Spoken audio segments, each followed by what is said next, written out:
कहीं भी जाओ, किसी भी मशीनिंग इंडस्ट्री में, you will definitely listen to the word carbide. At least आज के टाइम में कार्बाइड मोस्टली यूज्ड मटेरियल है, मटेरियल को काटने के मटेरियल है, मटेरियल को काटने की बात नहीं बनी। एनीवे, लोहे को लोहा काटता है, काफ़ी पुराना हो चुका है, अब कार्बाइड लोहे को काटता है। तो ठीक है फिर, let's talk many things about carbide. Go.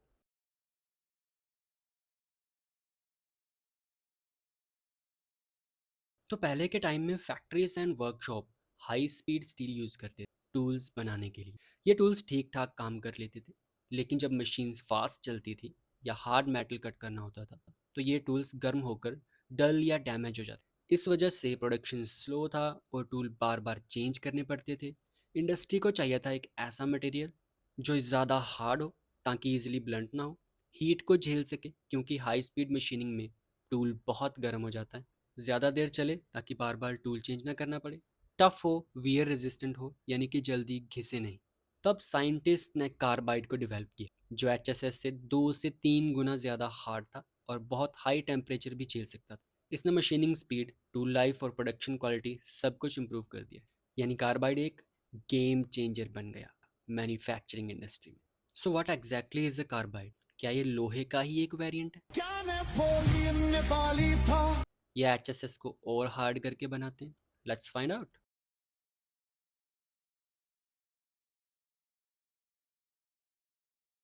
Carbide एक केमिकल कंपाउंड होता है जो दो चीज़ों से मिलकर बनता है। एक होता है कार्बन एंड दूसरा होता है कोई और मेटल। जैसे कि टंगस्टन कार्बाइड में टंगस्टन और कार्बन दोनों होते हैं। जब ये दोनों एलिमेंट्स मिलते हैं तो ये एक नया मटेरियल बनाते हैं जिसका नाम होता है कार्बाइड। 1990s में एक जर्मन कंपनी के साइंटिस्ट ने देखा, हालांकि मैं वहाँ पे नहीं था, लेकिन मैंने इंटरनेट से पढ़ा। उसने देखा कि अगर हम टंगस्टन और कार्बन को मिक्स करें और उसे हीट और प्रेशर के साथ सिंडर करें, सिंडर का मतलब यानी दबाव और टेम्परेचर से शेप देना, तो एक ऐसा मटेरियल मिलता है जो बहुत हार्ड होता है और मशीनिंग के लिए परफेक्ट है। इस प्रोसेस को हम पाउडर मेटलर्जी बोलते हैं, मतलब पाउडर फॉर्म के मटेरियल को प्रेस करके एक सॉलिड मटेरियल बनाना। तो एक्चुअल में कार्बाइड किसी तरह का लोहा नहीं है, इसे पाउडर से बनाया जाता है। पाउडर को बहुत ज़्यादा प्रेस करके उसे सॉलिड बना दिया जाता है जो कि काफ़ी हार्ड होता है। जैसे हम मिट्टी और पानी मिला के एक स्ट्रॉन्ग आइटम बनाते हैं जैसे कि मिट्टी का घड़ा, वैसे ही कार्बन और मेटल मिलके एक बहुत हार्ड टफ मटेरियल बनाते हैं जिसे हम कार्बाइड कहते हैं। तो मटेरियल साइंस में कार्बाइड का मतलब होता है एक ऐसा कंपाउंड जो कटिंग टूल्स या मशीनिंग के लिए काम आता है, क्योंकि ये बहुत ज़्यादा हार्ड होता है, हीट को झेल सकता है और जल्दी घिसता नहीं। तो जब भी तुम कार्बाइड का नाम सुनो, रिस्पेक्टफुली जब भी आप कार्बाइड का नाम सुनो, तो समझ लो कि ये एक super strong heat resistant material है जो मोस्टली कार्बन प्लस मेटल से मिलके बना होता है।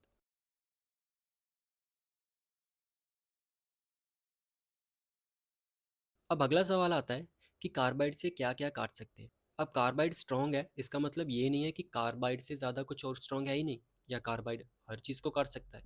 ऐसा बिल्कुल नहीं, कुछ स्पेसिफिक मटेरियल है जो कार्बाइड कट कर सकता है।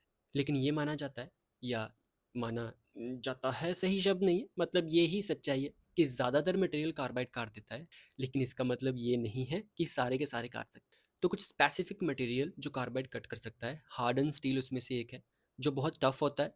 नॉर्मल एचएसएस के टूल यहाँ ब्लंट हो जाते हैं, लेकिन कार्बाइड टूल ईजिली इसे मशीन करते हैं। कास्ट आयरन ब्रिटल होता है और मशीनिंग के टाइम टूल जल्दी डैमेज हो जाता है। कार्बाइड के शार्प कॉर्नर इसे स्मूथ कट करते हैं बिना चिप क्रैकिंग के। स्टेनलेस स्टील काफ़ी ज़्यादा हीट रेजिस्टेंट मटेरियल है। कार्बाइड टूल्स हाई स्पीड पे एसएस को कट कर सकते हैं without losing their sharpness. Titanium and निकल अलॉय बहुत ही ज़्यादा हार्ड मटेरियल होते हैं, ज़्यादातर एरोस्पेस में यूज़ किए जाते हैं या फिर डिफेंस सेक्टर में। एरोस्पेस में यूज होने वाले ये मटेरियल एक्सट्रीमली टफ और हीट जनरेटिंग होते हैं, कार्बाइड ही इनको हैंडल कर पाता है। ग्लास, सिरेमिक, ग्रेफाइट, ये सारी चीज़ें कार्बाइड काट सकता है। एंड ऑफ कोर्स एल्यूमिनियम, उसको भी कार्बाइड काट ही देता है। लेकिन एल्यूमिनियम सुन के आप थोड़ा सॉफ्ट सॉफ्ट फील मत करना, एल्यूमिनियम होता तो सॉफ्ट है, लेकिन अगर उसमें हाई सिलिका हो तो वो एब्रेसिव बन जाता है। कार्बाइड इंसर्ट उस रफनेस को भी झेल लेता है।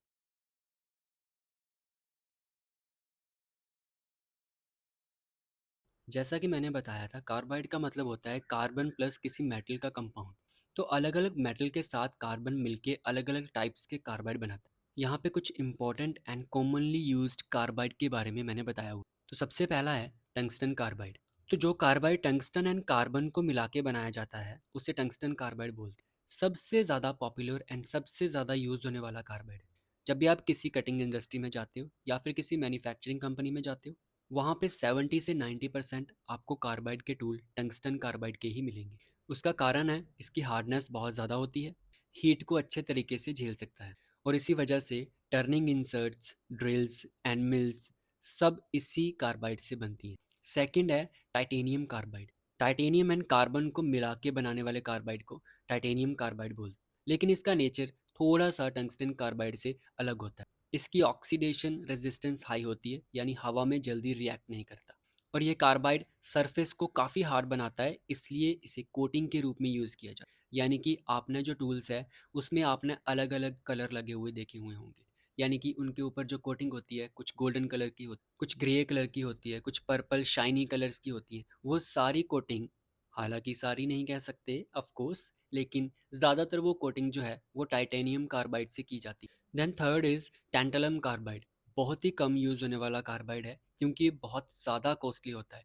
टैंटलम एंड कार्बन को मिक्स करके बनाया जाता है। इसकी सबसे बड़ी स्ट्रेंथ होती है इसका मेल्टिंग पॉइंट, जो कि बहुत ज़्यादा हाई रहता है, जो कि लगभग 3800 डिग्री तक होता है।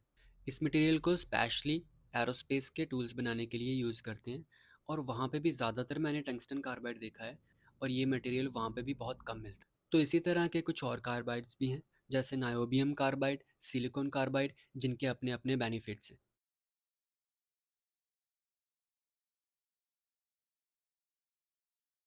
Coated carbide and uncoated carbides क्या होता है? सबसे पहले बात करते हैं कोटेड कार्बाइड्स की।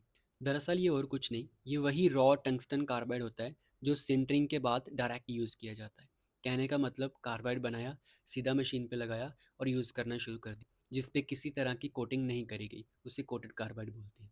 ये टूल्स काफ़ी स्ट्रॉन्ग होते हैं क्योंकि ऑफ कोर्स ये कार्बाइड है, लेकिन हाई स्पीड पे चलाने से जल्दी हीट अब्जॉर्ब कर लेते हैं, ज़्यादा वियर होने का चांस होता है, चिप वेल्डिंग या बिल्टअप एज बन सकते हैं। अब जैसे मैंने बताया कि कार्बाइड बहुत स्ट्रॉन्ग होता है, एचएसएस से काफ़ी स्ट्रॉन्ग होता है, लेकिन इतना स्ट्रॉन्ग होने के बाद भी इसकी कुछ लिमिटेशंस हैं। अगर एचएसएस किसी मटेरियल को बहुत मुश्किल से काट पाता है तो कार्बाइड उसे काफ़ी जल्दी काट देता है, लेकिन इसका मतलब ये नहीं है कि कार्बाइड कुछ भी बड़ी आसानी से काट देगा। तो कार्बाइड भी कुछ मटेरियल्स पे या कुछ कटिंग स्पीड्स पे प्रॉब्लम करता है। तो जब हम अनकोटेड कार्बाइड यूज़ करते हैं तो उसमें ज़्यादातर हमें प्रॉब्लम यही फेस करने को मिलती है कि जल्दी वियर हो जाता है, उसकी चिप जो है वो जल्दी ब्लंट हो जाती है, जिसे कि कटिंग कॉर्नर कहते हैं, और हाई स्पीड पे चलाने पे जल्दी गर्म हो जाते हैं। तो बेसिकली जब मशीनिंग स्लो स्पीड पे करनी हो, या मटेरियल ज़्यादा हार्ड नहीं है, या मैनुअली आपको कुछ काटना है टर्निंग पे या लेथ पे, तो आप अनकोटेड कार्बाइड यूज़ कर सकते हो। अब बात करेंगे कोटेड कार्बाइड्स की। ये वही कार्बाइड है जिसके बारे में हमने अभी बात करी, जो कि अनकोटेड कार्बाइड है, लेकिन इसके ऊपर एक थिन लेयर की कोटिंग की जाती है किसी और अच्छे कार्बाइड की, और इसीलिए इसे कोटेड कार्बाइड कहते हैं। इस कोटिंग को पीवीडी यानी कि फिजिकल वेपर डिपोजिशन, या सीवीडी यानी कि केमिकल वेपर डिपोजिशन मेथड से किया जाता है। कोटिंग का पर्पस होता है फ्रिक्शन को कम करना, मतलब कोटिंग से टूल का सरफेस स्मूथ बना दिया जाता है, जिससे फ्रिक्शन ऑटोमेटिकली कम हो जाता है और हीट भी कम जनरेट होती है। और जब हीट कम जनरेट होगी तो टूल कम घिसेगा, कम खराब होगा, और टूल की लाइफ ऑटोमेटिकली बढ़ जाएगी। कुछ कॉमन तरह की कोटिंग जो कार्बाइड पे की जाती हैं, उसमें से टाइटेनियम नाइट्राइड सबसे ज़्यादा यूज़ होने वाली है। जो भी टूल्स आपने, जो भी इंसर्ट आपने गोल्डन कलर की देखी हैं, वो सारी टाइटेनियम नाइट्राइड से कोट की जाती हैं, जो इसके सरफेस को, इंसर्ट के सरफेस को काफ़ी स्मूथ बना देता है। Then titanium aluminium nitride, dark grey या पर्पल कलर की जो आपने कोटिंग टूल्स पे देखी है, वो टाइटेनियम एल्यूमिनियम नाइट्राइड की होती है, और ये कोटिंग ज़्यादा हीट झेलने के लिए बनाई जाती है। और इसी तरह से अलग अलग तरह की कोटिंग कार्बाइड पे चढ़ाई जाती है। जब हाई स्पीड मशीनिंग करनी हो, कोई हार्ड या एब्रेसिव मटेरियल कट करना हो, production line fast and consistent चाहिए हो, टूल आपका कम वियर हो, तो कोटिंग वाले टूल ही यूज़ किए जाते हैं। और अगर आप मेरा पर्सनल एक्सपीरियंस पूछो, मैंने ज़्यादातर कोटिंग वाले टूल ही देखे हैं। आजकल बहुत कम टूल रॉ टंगस्टन से बनाए जाते हैं, आई मीन रॉ से ही बनाए जाते हैं, लेकिन उसके बाद उसके ऊपर कोटिंग ज़रूर करते हैं।